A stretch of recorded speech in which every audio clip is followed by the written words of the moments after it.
Pourquoi les Russes ils font ça? C'est pas possible. C'est pas possible de faire espérer les gens et puis venir couper l'herbe sous leurs pieds comme ça. Monsieur Volodymyr, Monsieur Volodymyr, il est en panne. Monsieur Vladimir Poutine, pourquoi vous faites ça, Volodymyr? Laissez-le au moins jubiler un peu, comme vous l'avez fait tant espérer, depuis qu'ils sont entrés dans cette région de course.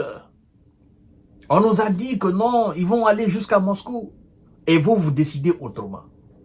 On n'a même pas fait d'abord une journée. Hein? Ça n'a même, la contre-offensive, n'a même, est-ce que je peux appeler ça la contre-offensive? Bon, je dirais tout simplement, cette chasse-là n'a même pas commencé d'abord. Ils ont déjà récupéré 10 localités. C'est-à-dire, d'hier à aujourd'hui, les Russes, ils ont déjà récupéré 10 de leurs localités. Donc, les hommes de M. Zelensky, là encore, ils sont sur le reculoir. Bon, cette fois-ci, c'est lui-même qui confirme. Zelensky lui-même confirme que la Russie a commencé des actions là.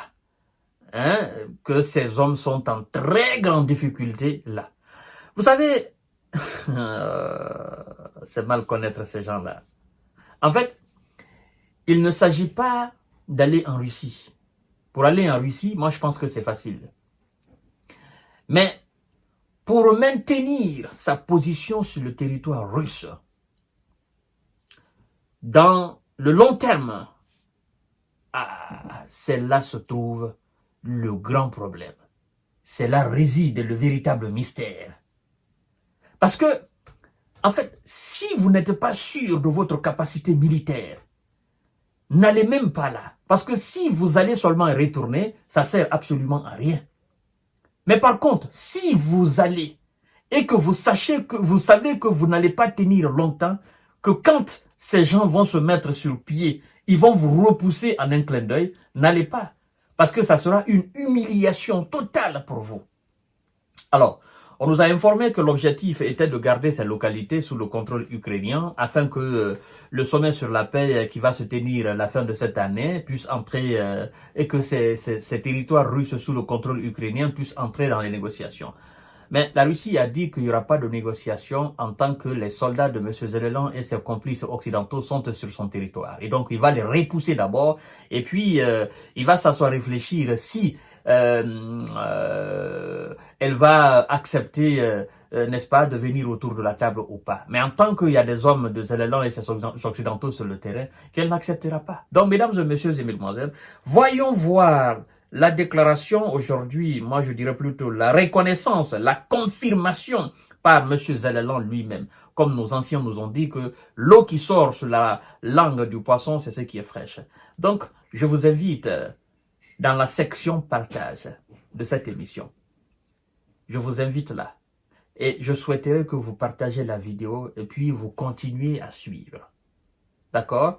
Vous likez la vidéo. Et si vous avez des commentaires spécifiques à faire, vous avez la section commentaires, n'est-ce pas? Laissez vos différents avis là-bas. En fait, chacune de vos actions qui ne prennent même pas une seconde, ça contribue largement à votre chaîne de développement, à votre chaîne d'information de décortiquage, quand J Visionnaire le vrai, cette chaîne YouTube. C'est pour vous. Moi, je l'ai créé, je suis en train de faire le boulot là-dessus, je cherche des informations, je les décortique, je vous informe. Je sais que, bon, tout le monde n'a pas le temps de lire, tout le monde n'a pas le temps de regarder les informations qui sortent des bonnes chaînes. Voilà, tout le monde n'a pas aussi la capacité de comprendre ces informations qui fusent de gauche à droite. Bon, moi, j'ai pris la peine de faire ça pour vous, et donc, je suis là pour vous. Et donc, je voudrais aussi que vous me rendiez ce service, hein, à chaque fois que je fasse des émissions. C'est pour m'encourager au fait. Donc, je souhaiterais que vous les partagez dans tous les groupes possibles. Je vous ai dit, vous cliquez sur le bouton partage et vous allez voir les différents réseaux vont se présenter à vous. Soit vous aurez WhatsApp, vous aurez Telegram, vous aurez Messenger, vous aurez d'autres. C'est à vous maintenant de choisir où vous allez partager. Si vous êtes dans les groupes aussi, balancez dans les groupes pour que vos amis puissent s'abonner aussi à notre chaîne YouTube Kanté J Visionnaire, le vrai. Monsieur Volodymyr Zelensky confirme lui-même que l'armée russe a lancé une contre-offensive dans l'oblast russe de Kursk. La Russie affirme avoir repris déjà 10 villages. Il n'a pas voulu entrer dans les détails, mais nous savons, quand Zelensky n'entre pas dans les détails, ça veut dire que c'est cuit sur lui.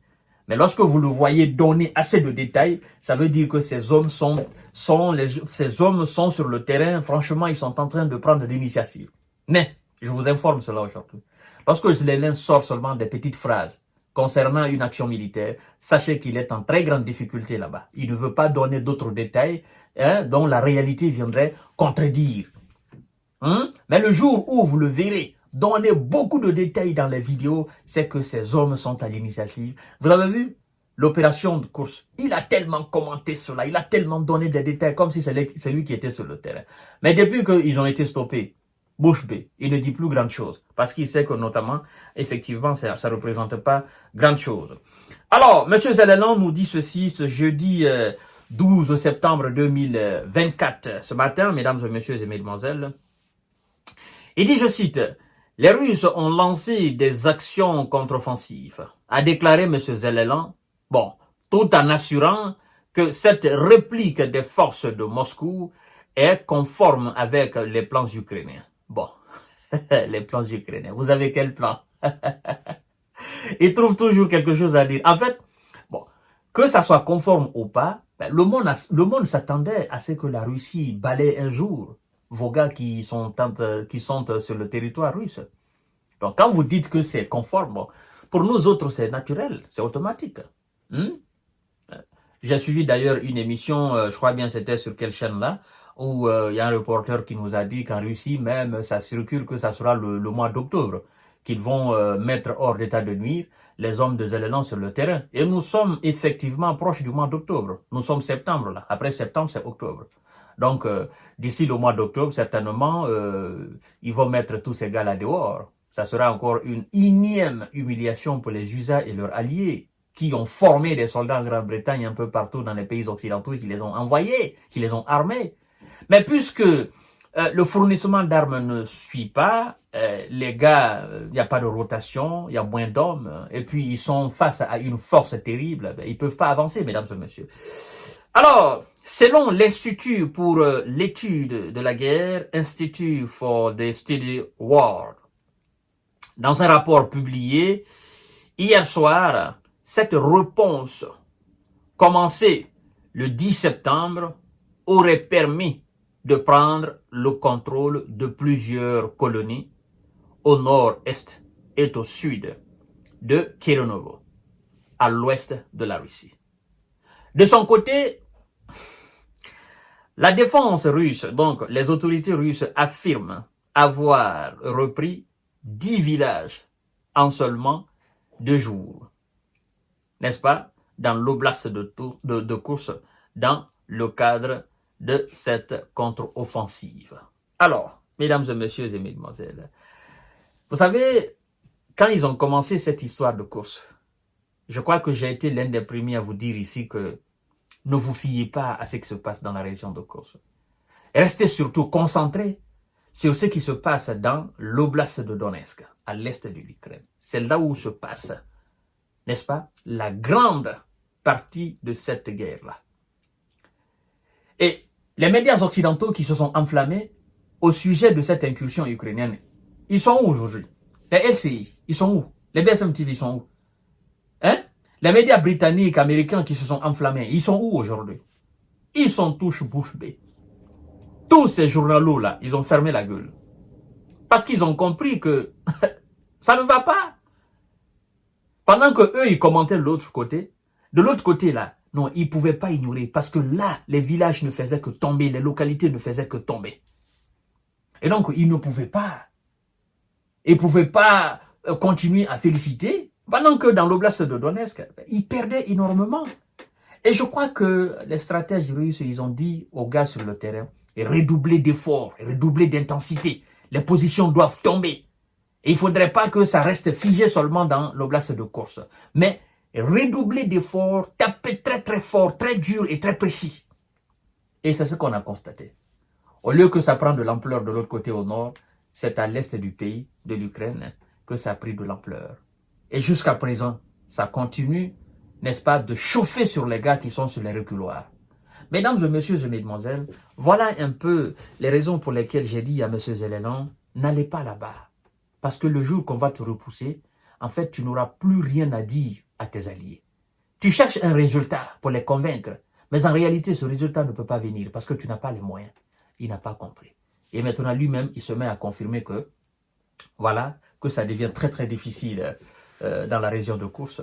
Ces hommes ne peuvent plus tenir. Et puis, les Russes sont en train de reprendre leur village, leur ville et leur localité.